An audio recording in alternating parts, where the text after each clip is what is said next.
Lo primero que se hizo, que costó mucho trabajo, fue lograr el fortalecimiento institucional, lograr que Acumar exista como tal, ordenarlo y ponerlo en funcionamiento y hacerlo respetar, o sea, fortalecerlo desde el lugar del juzgado, hacer valer sus actuaciones,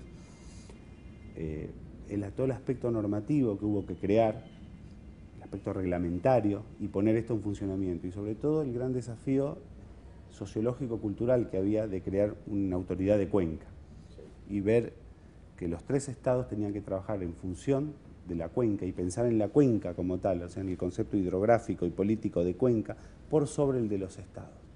Este fue el gran desafío de los primeros años, lograr este fortalecimiento y este cambio de mentalidad, de actitud y de comprensión del problema y del territorio a tratar, o sea, de un área que trasciende los estados tradicionales, que también trasciende la jurisdicción tradicional a lo que los jueces estamos acostumbrados, y pensar en función de la cuenca, una visión integral del territorio, que es la única forma de sanearlo.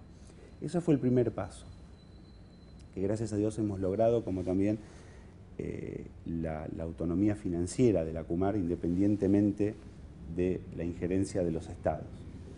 O sea, esterilizarlo un poco de las influencias de los diferentes estados y los intereses locales y hasta partidarios. Fijar el Acumar, entenderlo como un organismo con una política de Estado que trascienda el mosaico político y el calendario electoral. Eso se ha logrado. Se ha logrado también muchísimo, se ha avanzado en planificación. O sea, ¿qué vamos a hacer? ¿Qué hay que hacer? ¿Qué lograr? En la obtención del financiamiento. El gran desafío es el año próximo con el inicio de las obras importantes, las grandes obras de infraestructura, pero sobre bases sólidas. Quizá todo esto no se vio y por ahí se piensan que no se ha hecho nada en estos años. No fueron años perdidos, fueron años importantes y fundacionales para que las obras se puedan hacer y sobre eso construir sólidamente, ya con una visión de política de Estado. Y hay obstáculos internos, intrínsecos y externos. El primer desafío es el de mi rol de juez, o sea, de entender acabadamente lo que la Corte dice en ese fallo y traerlo a la realidad, llevarlo a la práctica. Sobre esto no hay nada escrito sobre ejecución de fallos de sentencia de Corte, es una gran responsabilidad, es un gran honor, pero a su vez es una gran responsabilidad de llevarlo acabadamente y de, en conciencia, ver si se está eligiendo el camino correcto, si las cosas están haciendo bien. O sea, poner mucha humildad en esto, mucha templanza y sobre todo mucha prudencia. Ese es el gran desafío desde uno. Un gran desafío interno para el Poder Judicial todo, en adaptarse a funcionar en un concepto de cuenca que trascienda la jurisdicción, con un proceso especial, suprimiendo en muchos casos la Cámara. Un gran desafío para el personal del juzgado, para los funcionarios que se han tenido que adaptar y funcionar de una manera muy especial. Yo creo que tuvimos la gran suerte de que hayan acatado el fallo, que hayan entendido que hay una condena dictada por el máximo tribunal. Y con los resquemores lógicos, con las mañas propias que puedan tener y con las reticencias propias de cualquier condenado, pero lo importante es que se acató y se entendió, se han sumado a un proyecto en muchos casos. En otros se ha ido disciplinando con el tiempo y a medida que se han empezado a ver resultados, se ha ido avanzando, pero hay una gran sensación de que es lo que hay que hacer. Es un objetivo indiscutido, la limpieza del saneamiento no puede haber sector que se pueda oponer a esto. En el caso de algunas que no se han llegado a cumplir, no ha habido una reticencia, una renuncia, un dolo en no cumplir. Puede haber una negligencia, el considerar que no era importante, pero no ha habido un planteo fuerte de negarse a acatar. Hay de todo, pero básicamente hay una gran comprensión de que esto hay que hacerlo. Han entendido que hay que hacerlo. Uno tiene que ser lo suficientemente flexible para que las cosas se hagan. Yo quiero un resultado. No me interesa que me mientan en cosas que no se pueden hacer o en forzar tiempos que son imposibles y que las cosas no se hagan. Todo lo que no es flexible se rompe. Por eso el manejo de los tiempos es uno de los grandes desafíos del juzgado.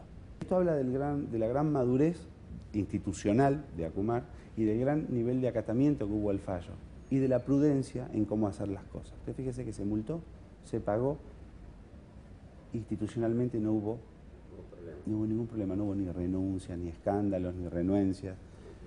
yo creo que fue el gran desafío que hemos pasado y lo hemos pasado bien. Esto implica que si no se cumple, se multa, se corrige el rumbo y las cosas marchan. Hubo también mucha prudencia de parte del Poder Judicial en hacer las cosas sin que trasciendan o sin buscar una espectacularidad que no es la justa. Y esto también tiene que ver mucho la fortaleza del magistrado, de soportar por ahí los embates de que se digan no se está haciendo nada y no salir espasmódicamente a multar o a buscar un efecto mediático que no es el que se busca. Lo que se busca es cumplir con la gran responsabilidad y con el objetivo final que es el saneamiento.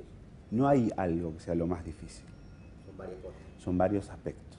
O sea, problemas técnicos, problemas jurídicos, o sea, de resolución jurídica, problemas sociales, sociológicos, culturales. O sea, no hay un problema que sea el más difícil. Yo creo que si yo tendría que decir cuál es el más difícil, es la falta de credibilidad en la gente por tantas veces que se han prometido cosas que no se cumplieron. El secreto está en la continuidad, en la estabilidad y en el que se entiendan que no va a haber otro rumbo que este y que se va a hacer de una manera hoy, mañana, pasado, sin perjuicio de ajustar, corregir, lo que haya que corregir, pero que el camino es uno y el mensaje es único y que no hay otra solución más que hacer lo que hay que hacer. Hay un antes y un después del fallo Mendoza y un antes y un después de la ejecución del fallo Mendoza, que es el gran desafío, porque el fallo es tan bien redactado y con tanta buena voluntad, hay que ver cómo se ejecuta, cómo se interpreta, cómo se lleva a la práctica, cómo se ajusta, el gran desafío es cómo no se lo hace fracasar. De lo sublime a lo ridículo hay un solo paso. Entonces, ¿hasta dónde pulsear? ¿Hasta dónde buscar? ¿De qué forma hacerlo? ¿Cómo uno maneja los tiempos? Y sobre todo, cómo interpreta, porque uno juega con cartas ajenas, está jugando con la decisión de la Corte. Uno tiene que buscar entender ese espíritu, la letra, y llevarla a una realidad, pero llevarla honrosamente, que se cumpla, que se logre el fin. Entonces, uno a veces está solo con su conciencia y lo único que pide a Dios es, por favor, que haga hacer las cosas bien, que uno no se equivoque, porque no hay un manual que seguir. Ese es otro de los grandes desafíos.